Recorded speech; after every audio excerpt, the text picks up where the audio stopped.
Welcome back. Today we are diving into a really fascinating medical story. It's all about a domino effect that happens inside a newborn's body. We're talking about something called congenital diaphragmatic hernia. And as you're about to see, while it starts with the lungs, the real crisis happens in the heart. So let's just start with the central mystery here. How can a hole in the diaphragm, the big muscle you use to breathe, somehow cause a major crisis in the heart? I mean, you'd think it's a lung problem, right? Well, the surprising truth is the real fight for survival is happening inside the heart's chambers. And that is what we're going to unravel today.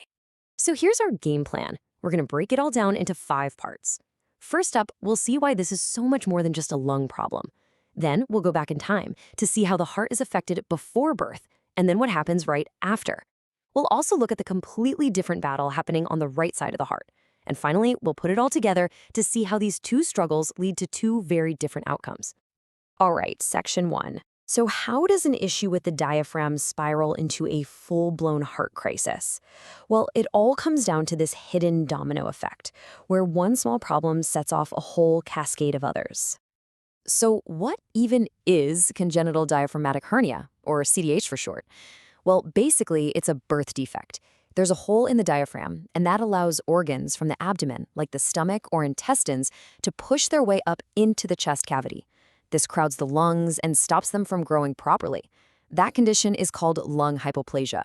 And that is the first crucial domino to fall. And that first domino, well, it hits the next one almost immediately. You see, the problem with the heart doesn't wait until after the baby is born. It starts way before that, while the baby is still in the womb. Okay, this little chart shows that prenatal chain reaction perfectly. It all starts with those underdeveloped lungs. Because they're small, they naturally get less blood flowing through them. And that creates a major supply problem, because less blood can then return from the lungs to the left side of the heart. And think about it. What happens to a muscle that doesn't get used? It doesn't grow. With less blood to pump, the left ventricle doesn't get the workout it needs to develop, so it just stays small.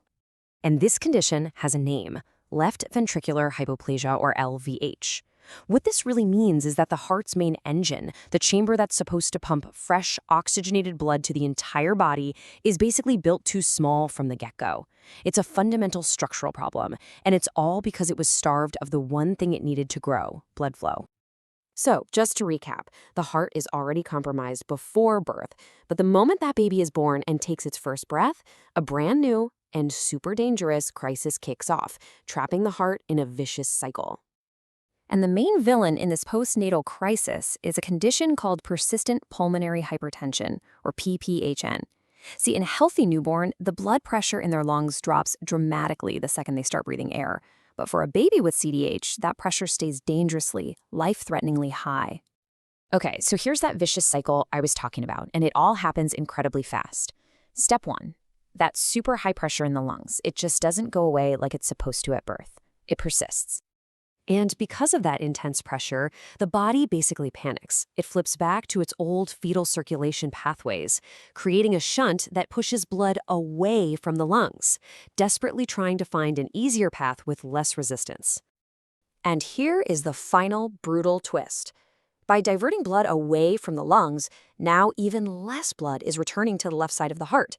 This starves that already small, underdeveloped ventricle even more, making a problem that started in the womb so much worse. But believe it or not, that's only half the story. While the left side of the heart is literally starving for blood, the right side is fighting a completely different war. It's not starving, it's being crushed by intense pressure. And this pressure overload leads to something called right ventricular hypertrophy, or RVH. Now, this is totally different. The right ventricle isn't underdeveloped, it becomes over-thickened. It's like, imagine you have a perfectly healthy, strong pump, but you force it to push water against a pipe that's completely blocked. What happens? The pump's motor, its muscle, is going to strain and bulk up, trying desperately to overcome that blockage. That's exactly what's happening to the right side of the heart. And the timing here, this is the key difference. The left ventricle's problem, being too small, that's a prenatal issue. It happens before birth because of low blood flow. But the right ventricle's problem, being too thick, that is a postnatal reaction. It only happens after birth in response to that crazy high pressure. To put it another way, the problem with the right ventricle isn't a design flaw from the factory. It's an adaptation. It's a secondary consequence of the extreme stress it's being put under. The left heart's issue is developmental, the right heart's issue is purely reactive. So this brings us to the big finale. You've got two very different problems happening in the same tiny heart. So, which one is actually worse? Let's compare the impact side by side. This table really lays it all out. On the left side, the problem is caused by low blood flow. It develops before birth, and its main impact is that it limits how much blood can get out to the rest of the body. On the right side, the problem is high pressure. It develops after birth, and it's really just a consequence of the crisis happening in the lungs. One is a root cause, and the other is an effect.